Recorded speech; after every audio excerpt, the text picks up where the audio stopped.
네, 예배 자리에 나오신 여러분 모두를 환영합니다. 그리고 각자의 처소에서 예배 드리시는 여러분 모두를 또 환영합니다. 오늘 하나님께서 우리에게 주시는 말씀은 전도서 7장 13절에서 14절의 말씀과 욥기 42장 1절에서 6절의 말씀입니다. 제가 하나님의 말씀을 봉독하도록 하겠습니다. 하나님께서 행하시는 일을 보라. 하나님께서 굽게 하신 것을 누가 능히 곧게 하겠느냐. 형통한 날에는 기뻐하고 곤고한 날에는 되돌아보아라. 이 두 가지를 하나님이 병행하게 하사 사람이 그의 장래일을 능히 헤아려 알지 못하게 하셨느니라. 욥이 여호와께 대답하여 이르되 주께서는 못하실 일이 없사오며 무슨 계획이든지 못 이루실 것이 없는 줄 아오니 무지한 말로 이치를 가리는 자가 누구이니까. 나는 깨닫지도 못한 일을 말하였고 스스로 알 수도 없고 헤아리기도 어려운 일을 말하였나이다. 내가 말하겠사오니 주는 들으시고 내가 주께 묻겠사오니 주여 내게 알게 하옵소서. 내가 주께 대하여 귀로 듣기만 하였사오나 이제는 눈으로 주를 배움나이다. 그러므로 내가 스스로 거두어드리고 티끌과 재 가운데서 회개하나이다. 아멘. 네, 오늘 여러분들과 함께 직선과 곡선이라는 제목으로 하나님의 말씀 나누도록 하겠습니다. 여러분들 인생 가운데 여운이 많이 남는, 기억에 오래도록 남는 영화가 있으신지 모르겠습니다. 제게도 그런 영화가 몇 편이 있는데요. 오래전에 보았던 영화 중에 와일드라고 하는 영화가 있습니다. 여러분 이제 화면으로 보시는 것처럼 저런 이제 영화인데요. 오래도록 이제 기억에 많이 남는 영화인 것 같습니다. 2015년도에 이제 개봉이 되었던 그런 영화인데요. 이 영화의 주인공은 여성입니다. 저 여성의 이제 이름은 쉐릴이에요. 이 쉐릴이라고 하는 여성이 이제 주인공인데, 이 쉐릴의 아버지는 알코올 중독자입니다. 알코올 중독자로서 가정 폭력을 휘두르는 이제 그런 아버지예요. 그러니까 이 쉐릴은 어릴 때부터 가정 폭력을 휘두르는 아버지에게 학대를 당하며 이제 크게 됩니다.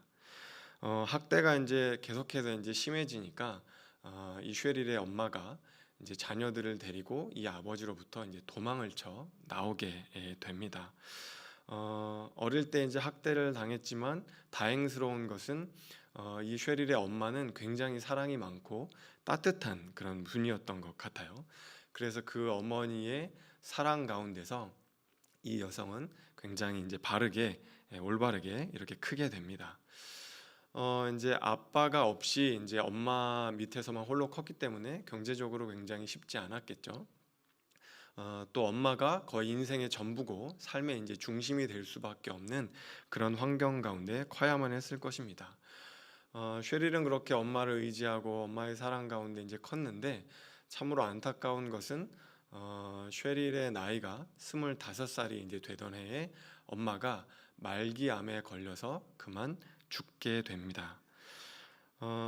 여러분 이제 엄마만을 의지하고 엄마가 세상의 전부였던 그런 상황 가운데서 엄마가 죽게 되니까 이 여성은 어떻게 되었을까요?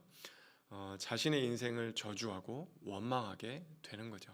그 삶의 무게를 감당하기에는 쉐릴의 짐이 너무나 버겁고 무거웠던 것만 같습니다.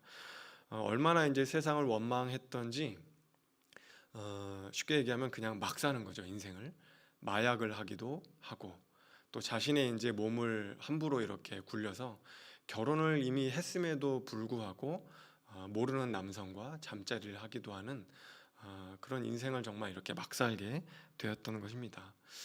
그래서 급기야는 남편과도 이혼을 하게 돼요.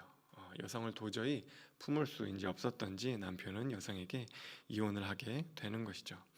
여성은 이제 다시 살 그런 용기를 잃게 되었던 것 같아요. 그래서 삶을 원망하고 저주하고 계속해서 현실을 마주하지 못하고 도망다니고 도피하는 삶을 살게 되는 것이죠. 그렇게 이제 도망다니는 삶, 현실을 도피하는 삶을 살다가 여자가 문득 어떤 이제 책을 보고 나서 결단을 하게 되는데 어떤 결단을 하게 되냐면 여행을 떠나야겠다. 이제 이런 결단을 하게 됩니다. 여러분 근데 이 여행이 그냥 보통 여행이 아니고요.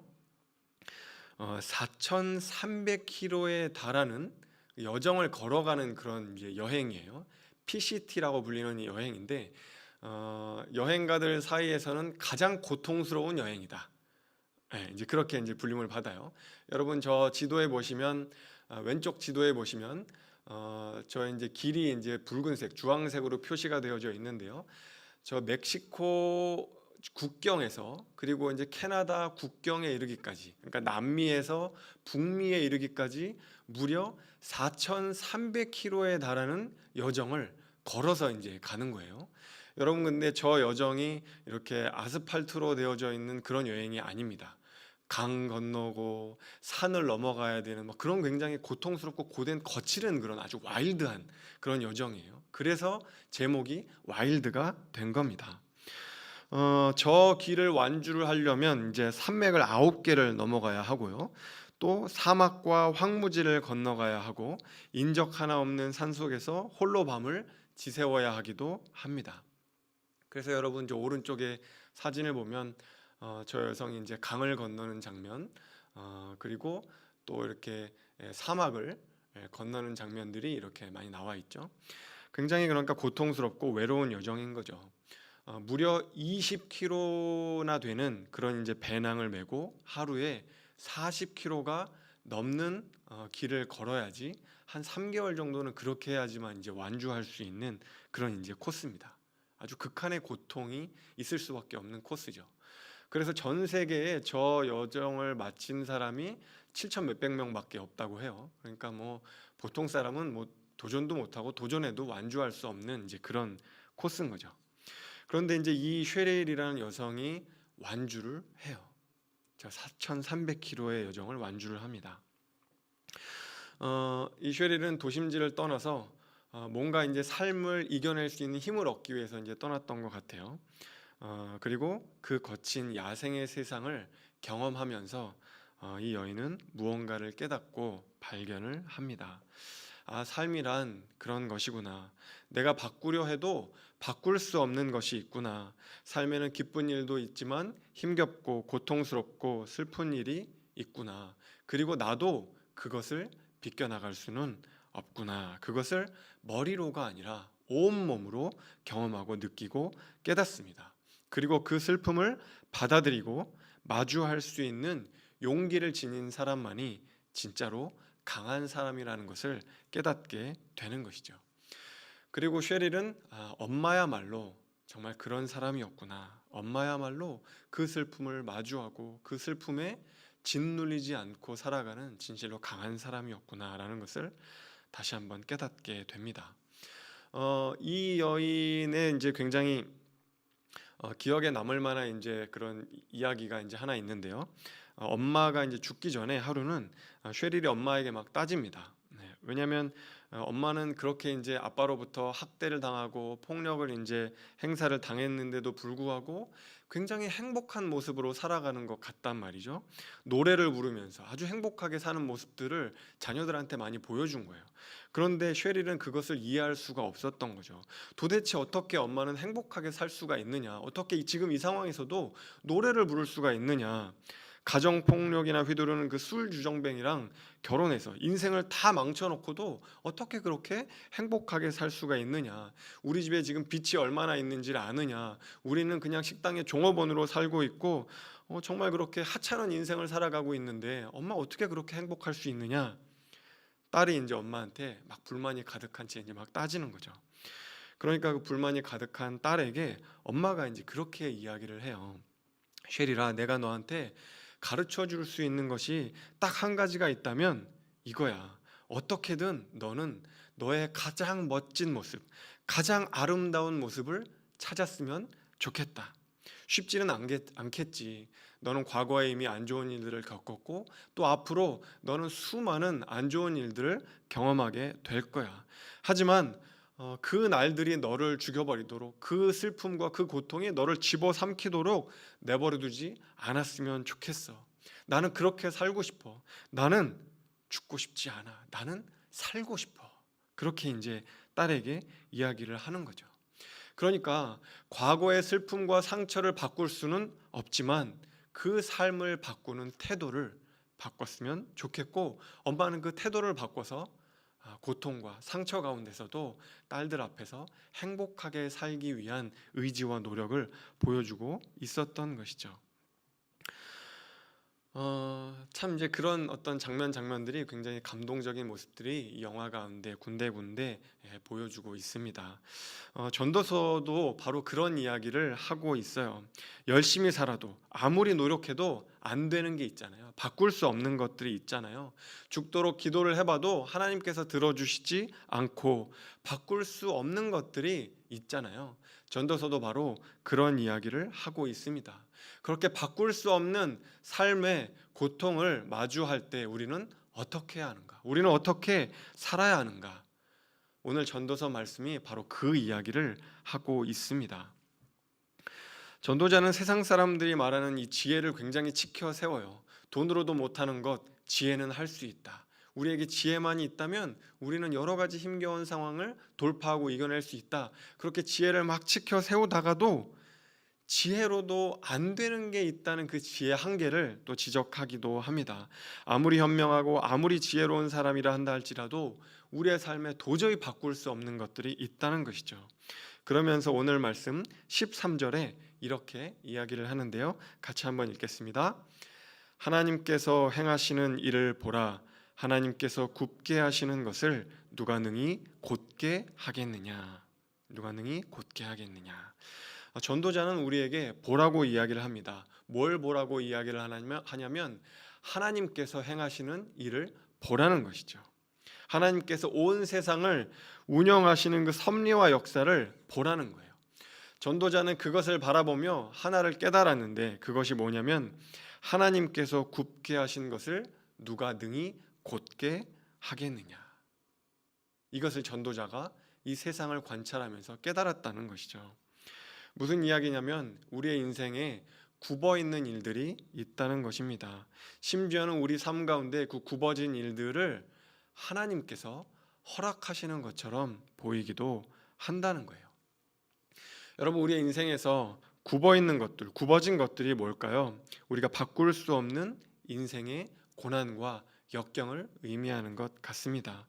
우리의 바람과 달리 흘러가는 삶의 고통을 우리가 원하는 대로 뜻대로 되지 않는 것들이 있는 것이죠. 아무리 발버둥 쳐도 그 쉐릴과 그 엄마가 겪었던 그 과거를, 학대받았던 그 과거와 상처를 바꿀 수는 없잖아요. 바로 이제 그런 것들을 이야기하는 것이죠. 학대받고 고통받았던 그 과거와 상처를 없었던 걸로 할 수는 없으니까요. 우리는 보통 이런 생각을 하기 쉽습니다. 하나님께서 지으신 세상에 어떻게 고통이 있단 말인가? 고통이 있으면 된단 말인가? 그래서 어떤 분들은 하나님을 믿으면서 이렇게 이야기하기도 하죠. 불행 끝 행복 시작. 불행 끝 행복 시작. 그래서 우리가 예수님 믿으라고 전도할 때 그렇게 이야기하기도 하잖아요. 예수 그리스도를 믿으면 불행 끝 행복 시작. 그 행복한 삶으로 여러분을 초청합니다. 그렇게 이제 이야기하기도 하잖아요. 그런데 여러분, 저희가 그렇게 전도할 수 있죠. 하지만 여러분 정말 그렇게 믿으십니까? 예수 그리스도를 믿으면, 하나님을 믿으면 불행이 정말 끝나고 우리의 삶에는 공고한 날이 없고 고통이 없고 역경이 없다고 정말 그렇게 믿으십니까? 그렇지는 않죠. 우리가 삶으로 경험해 보건대 그렇지 않다는 것을 여러분도 다 알고 계실 것입니다. 전도자도 바로 그 이야기를 하는 것입니다. 우리가 하나님을 믿을지라도 곤고한 것이 있다는 거예요. 하나님이 지으신 이 아름다운 세상 가운데도 곤고한 날이 있다는 것이죠.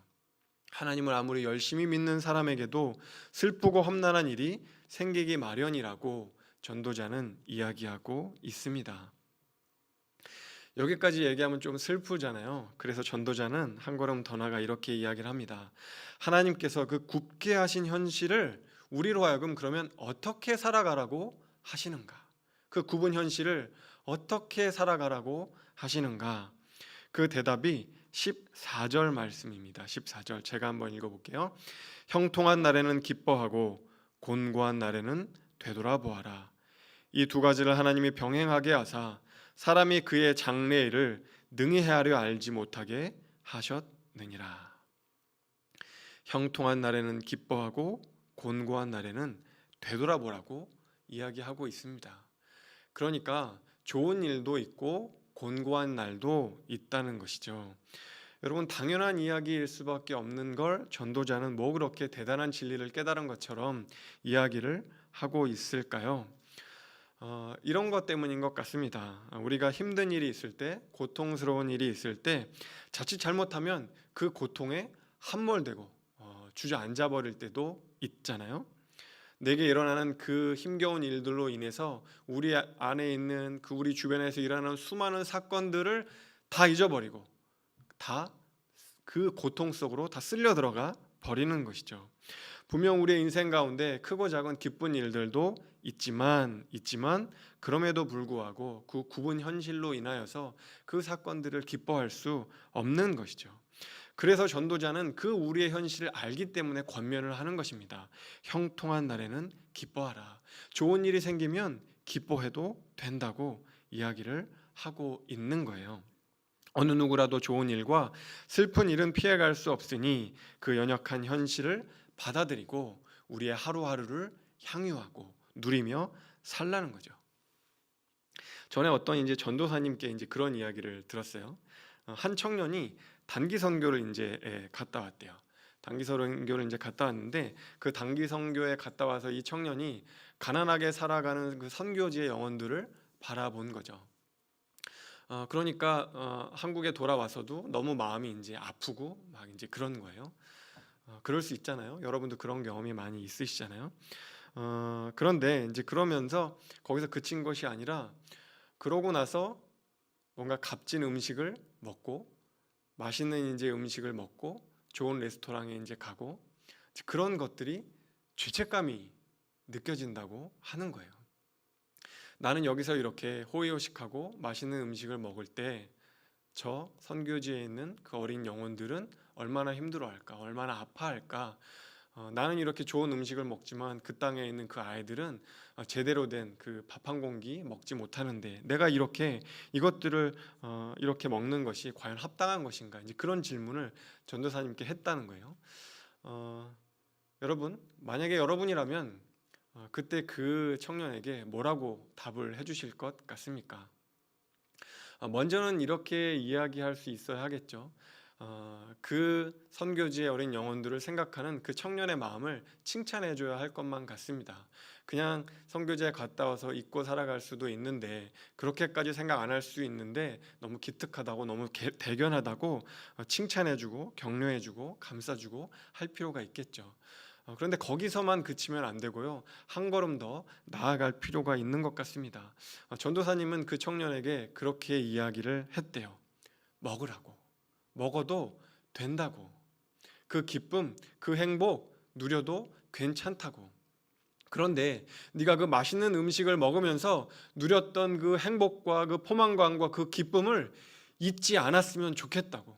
그 감각, 그 행복, 그 느낌을 간직한 채로 가난한 영혼들을 위해서 살라고. 그 가난한 영혼들이 이 기쁨과 이 포만감과 이 행복을 저뿐만이 아니라 그 가난한 영혼들도 주님 누리게 해 주십시오라고 간절히 기도하고 간구하면서 그 영혼들을 위해서 살아가라고 그렇게 권면을 했다는 거예요.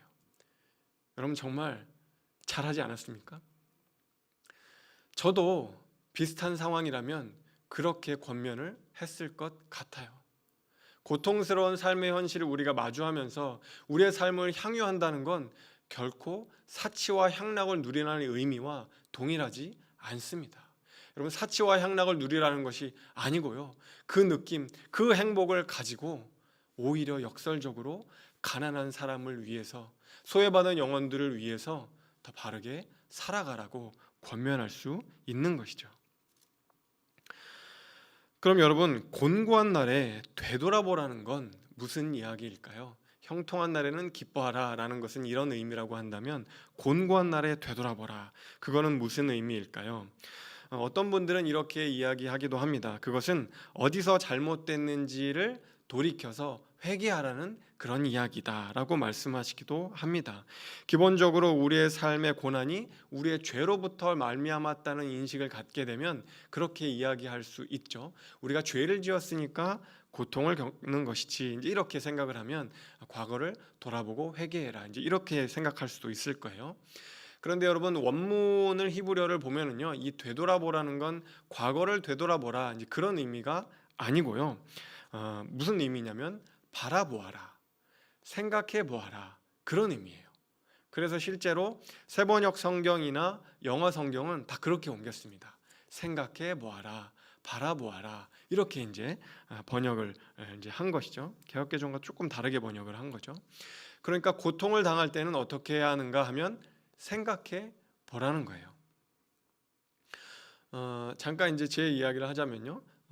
저도 이제 21살 때 이제 아버님이 조금 일찍 이제 돌아가셨죠. 청년 시절에 아버님이 돌아가시고 가정이 이제 당연히 조금 힘들어졌겠죠.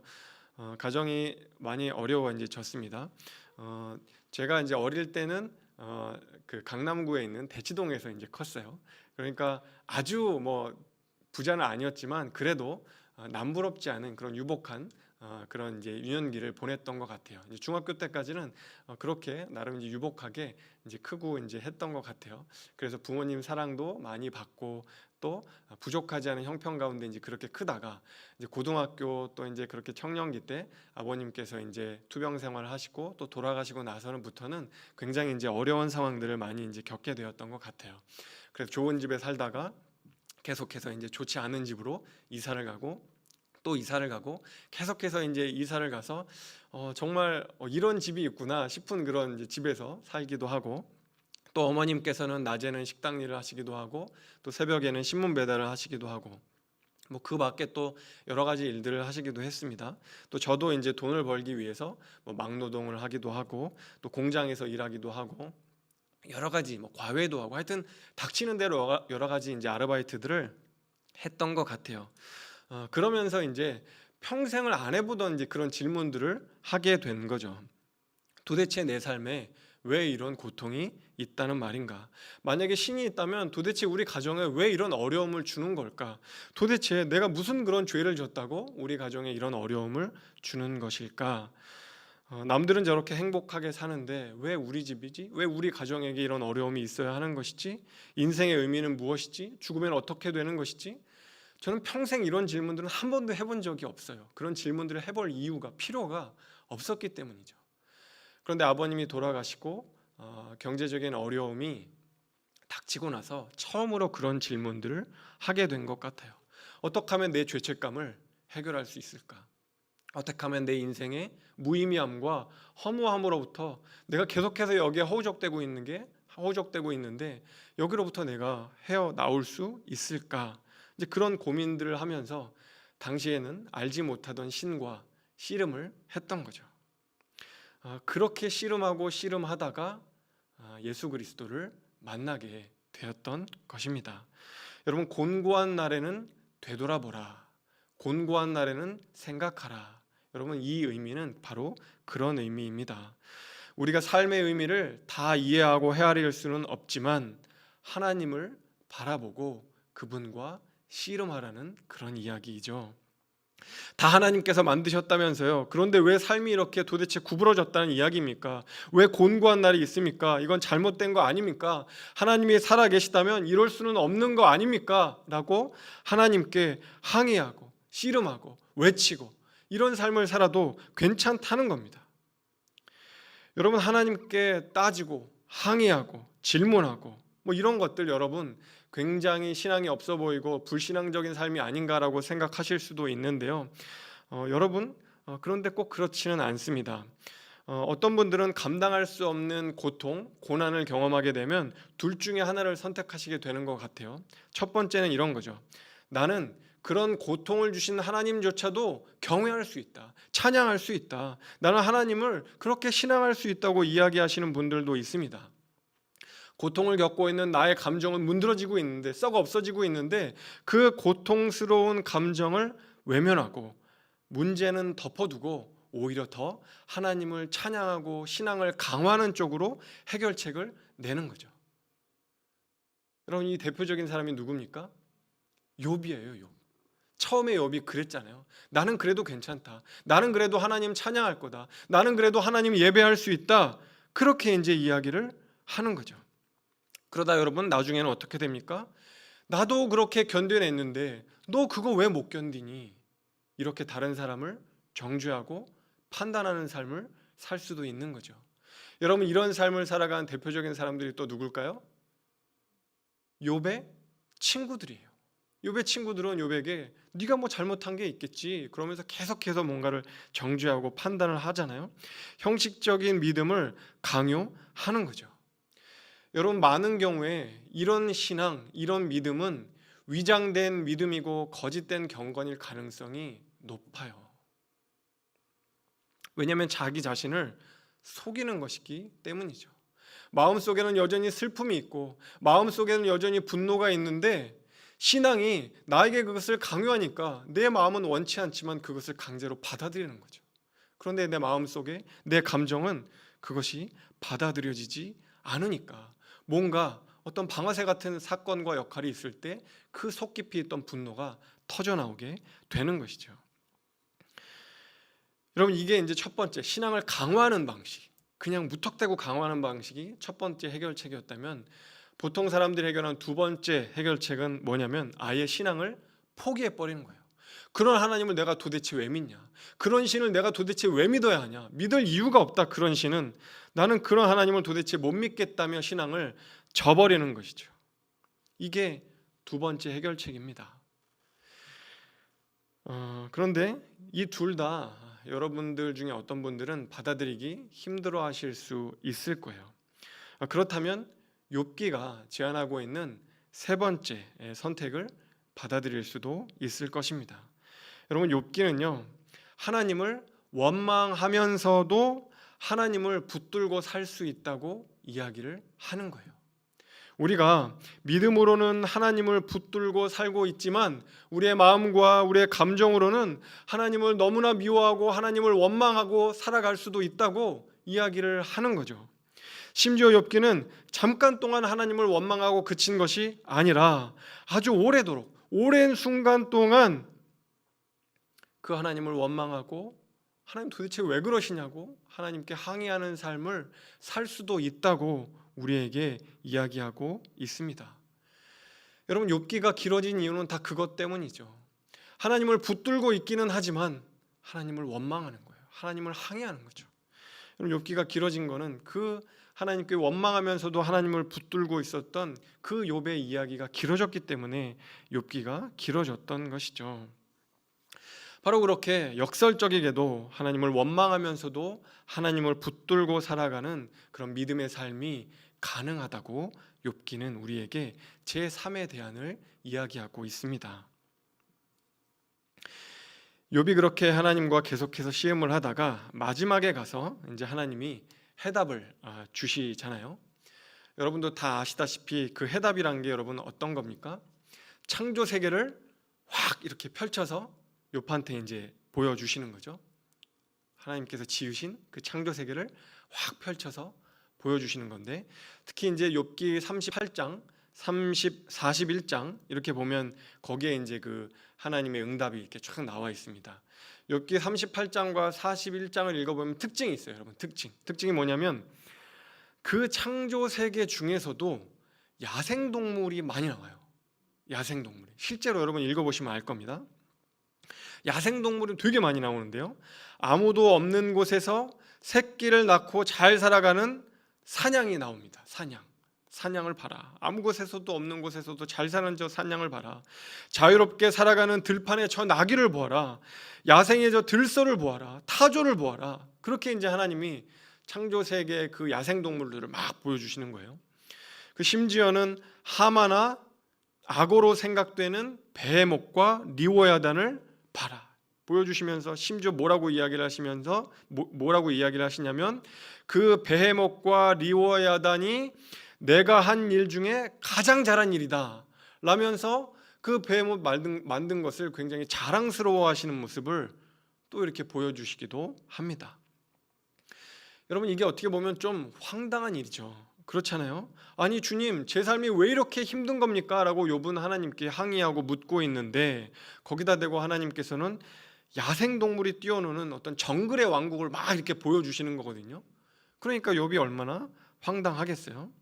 그런데 거기에 놀라운 하나님의 응답이 담겨 있는 거죠. 여러분, 야생동물들의 특징이 뭘까요? 야생동물들의 특징이 뭐냐면, 여러분, 이 야생동물은 길들일 수가 없다는 거예요. 여러분, 애완동물은 길들일 수 있지만 야생동물은 길들일 수가 없습니다.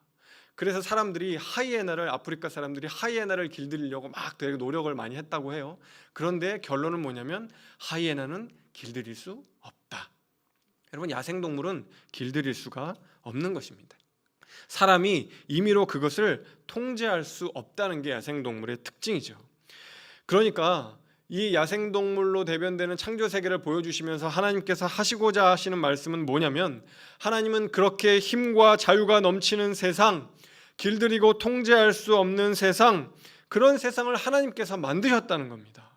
그런 세상을 그리고 하나님께서 사랑하신다고 이야기하시는 거예요.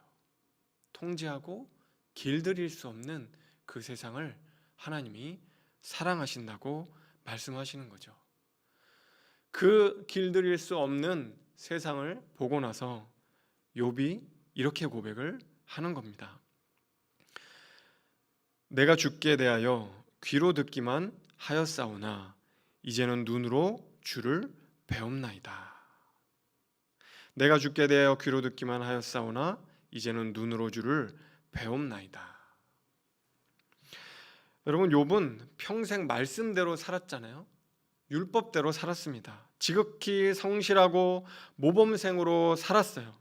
욥은 까닭 없이 고난당하는 자신의 인생을 그랬기 때문에 받아들일 수가 힘들었던 거죠. 성실하고 모범적이지만 꽉 짜여진 틀 속의 의인인 욥에게 도저히 하나님께서 주시는 고난을 받아들이기 힘들었던 거죠. 그런데 욥에게 주님은 어디서 나타나시냐면 폭풍우 가운데, 회오리 바람 속에서, 뭔가 질서가 있지 않은 그런 어떤 정말 거칠은 그 회오리 바람 속에서 주님이 말씀을 하시는 거죠. 야생 동물들의 자유와 어떤 생동감을 하나님께서 욥에게 펼쳐 보여주시면서 욥에게 말씀하시는 거예요. 이렇게, 욥아, 너는 네가 길들일 수 없는 것을 사랑할 수 있느냐? 욥아, 너는 네가 통제할 수 없는 것조차도 사랑할 수 있느냐? 라고 하나님은 욥에게 묻고 계시는 겁니다. 하나님을 눈으로 보기 전에 욥은 이걸 받아들일 수 없었어요. 자신이 통제할 수 없는 그런 세상을 받아들이기 힘들었습니다. 왜냐하면 그 율법에 꽉 매인, 꽉 짜여진 틀에 갇힌 성실한 그런 삶을 살았기 때문이죠.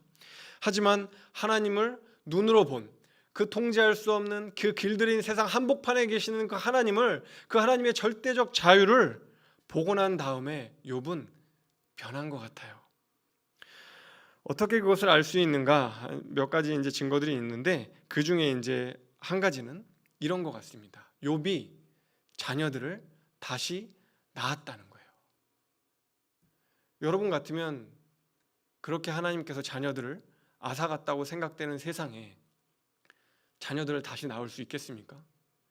우리는 욥이 축복받았다, 보상을 받았다, 자녀들 배로 얻었다, 이런 이제 생각에 매여 있지만, 여러분 생각해 보세요. 욥이 다시 자녀를 낳을 용기가 났을까요? 만약에 욥이 회복되지 않았다면 다시는 그런 세상 가운데 욥이 자녀를 낳기는 힘들었을 것 같아요. 욥이 자녀를 낳았다는 건 욥이 회복되었다는 그런 이야기도 되는 것이죠. 전과는 전혀 다른 존재가 되었다는 의미이기도 합니다.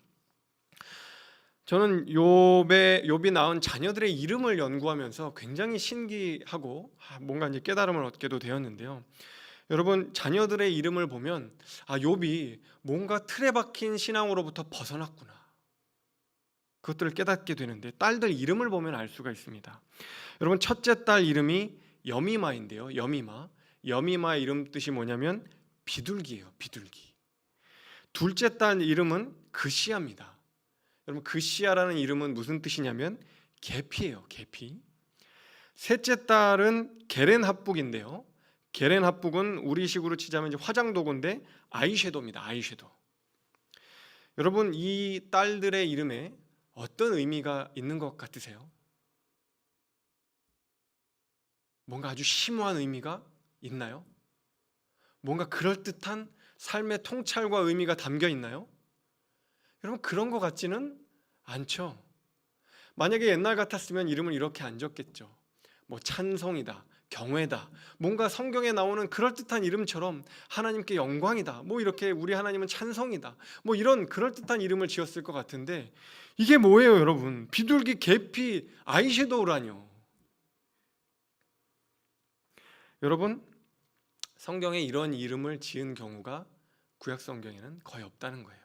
엘렌 데이비스라는 구약학자가 그런 이야기를 합니다. 성경에는 이렇게 별 의미가 없는 감각적인 이름을 지은 경우가 없다는 거예요. 도대체 어떻게 이런 이름을 지었단 말인가? 그리고 또 딸들에게 재산을 주는 경우는 극히 드물어요.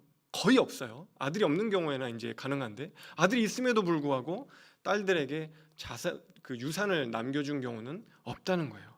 어떻게 이런 율법으로부터, 이런 규율로부터, 이런 질서로부터, 이런 삶의 법칙으로부터 벗어나는 행동을 할 수 있단 말인가? 도대체가 전례가 없는 행동이라고 이야기를 하는 것이죠. 여러분 왜일까요? 이제서야 비로소 욥은 하나님의 절대적인 자유를 인정하며 그 하나님의 자유로운 사랑으로 비로소 욥도 사랑하기 시작했다는 거예요. 이제 딸들의 이름을 그럴듯하게 신앙적인 이름으로 거창하게 짓지 않아도 괜찮다는 거예요. 그냥 이뻐 보이는 그 느낌 그대로 그렇게 이름을 짓고 계피면 어떻고 비둘기면 어떻고 아이섀도우면 어떠냐고 그렇게 이야기하면서 사랑스러운 내 딸과 함께 나는 이제 즐거운 삶을 살겠노라고 하나님의 그 자유로운 사랑으로 가족들과 함께 사랑하며 하나님의 절대적인 자유를 인정하며 살겠노라고 내가 다 통제할 수 없고 내가 다 조정할 수 없고 길들일 수 없어도 그 인생의 신비를 받아들이며 살겠다는 그 욥의 고백이 딸들의 이름 가운데 담겨 있다는 것이죠. 이제 말씀을 마치려고 하는데요. 스페인이 낳은 천재적인 건축가 중에 안토니 가우디라는 그 사람이 있습니다. 여러분도 한 번쯤은 들어보셨을 터인데요. 그 이제 대성당을 이제 건축한 그 이제 사람이잖아요. 근데 이제 그분이 이런 이야기를 남겼어요. 직선은 인간의 선이고 곡선은 신의 선이다. 직선은 인간의 선이고 곡선은 하나님의 선이다. 그런 이야기를 남겼어요. 여러분 왜 인간의 선이 직선일까요? 왜 직선이 인간의 선이라고 이야기를 하는 걸까요?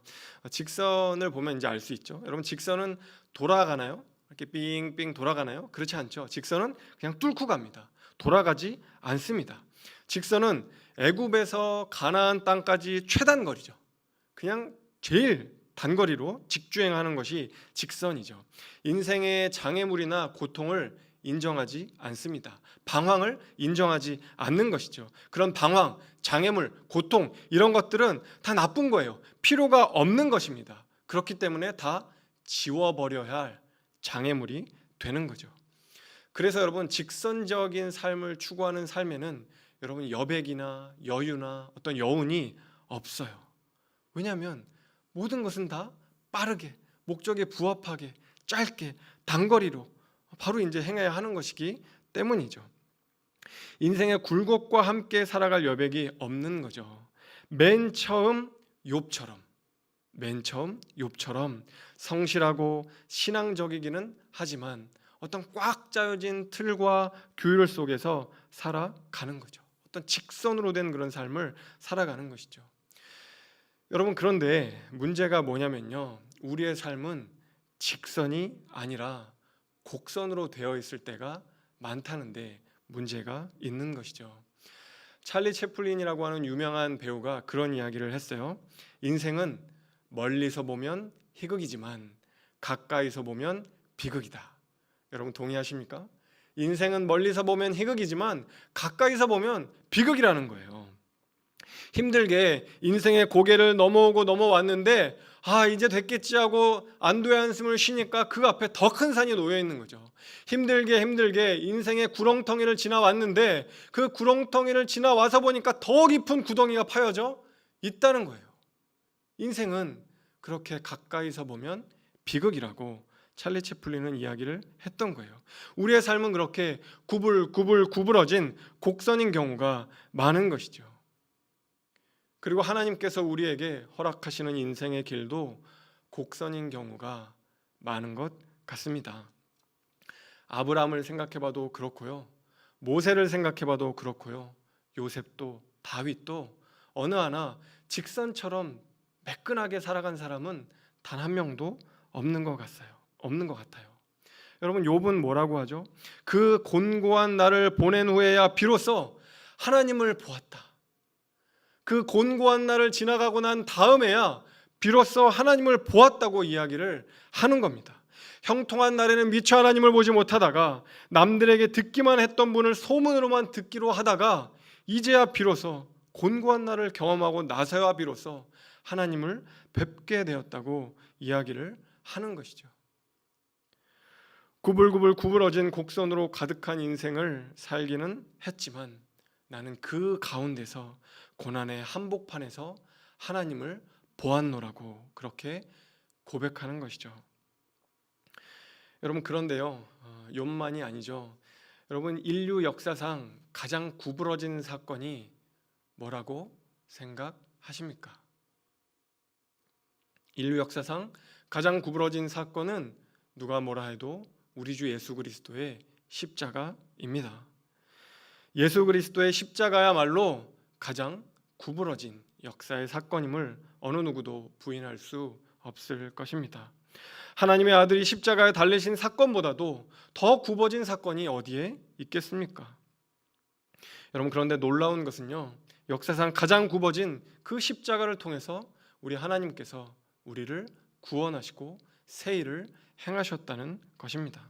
우리 주님께서는 가장 막다른 골목이라고 생각했던 바로 그 지점에서 우리에게 새 길을 열어주셨다는 것이죠. 여러분, 욥기 23장 10절에 보면 그런 이야기가 있죠. 내가 가는 길을 오직 그가 아시나니 그가 나를 단련하신 후에는 내가 정금과 같이 나오리라. 내가 정금과 같이 나오리라. 그렇게 고백하는데요, 여러분, 그 정금과 같은 믿음이 뭘까요? 정금과 같은 믿음. 여러분, 이 정금과 같은 믿음은요, 하나님께서 내 삶 가운데 구부러진 길을 허락하실지라도 그 구부러진 길을 믿음으로 받아들이고 인내함으로 견디며 그 하나님의 절대적 자유를 인정하는 믿음이죠. 비록 나의 삶이 직선처럼 매끈하지는 않아도 곡선처럼 구불구불 구부러지게 하셨을지라도 그 모든 일들을 통하여 내 삶 가운데 아름다운 그림을 그려나가실 그 하나님을 여전히 굳건하게 믿는 믿음이 바로 정금과 같은 믿음입니다. 하나님을 원망하지 않는다는 그런 의미가 아닙니다. 원망해도 괜찮습니다. 원망하고 저항하고 항의하고 해도 그 하나님을 믿는 믿음을 굳건하게 붙들고 있는 믿음, 그 믿음을 주님은 정금과 같은 믿음이라고 말씀하시는 것이죠. 하나님, 저는 저의 길을 잘 모릅니다. 하지만 주님은 알고 계시오니, 주님은 다 알고 계시오니 주님께 나의 삶을 맡겨드립니다. 주님, 그 주님을 믿고 이 구부러진 길을 걸어가기를 원하오니 주님 나와 함께 주옵소서. 주님은 오늘 말씀을 통하여 우리에게 그렇게 사랑의 고백을 건네고 계시는 것입니다. 사랑하는 덕소교회 성도 여러분, 우리 주님께서 가장 구부러진 십자가의 길을 통하여서 우리에게 새 길을 열어주셨습니다. 그렇게 우리 주님께서 우리가 구부러진 그 길을 걸어가고 있을 때 우리의 아픔을 공감하시며 우리의 슬픔을 채울하시며 우리로 하여금 하나님께서 예비하신 그 새로운 길을 걸어갈 수 있도록 새 길을 열어주시리라 믿습니다. 구부러진 우리의 삶을 통해서 하나님의 역사가 우리의 삶 가운데 나타나기를 주님의 이름으로 간절히 축원합니다.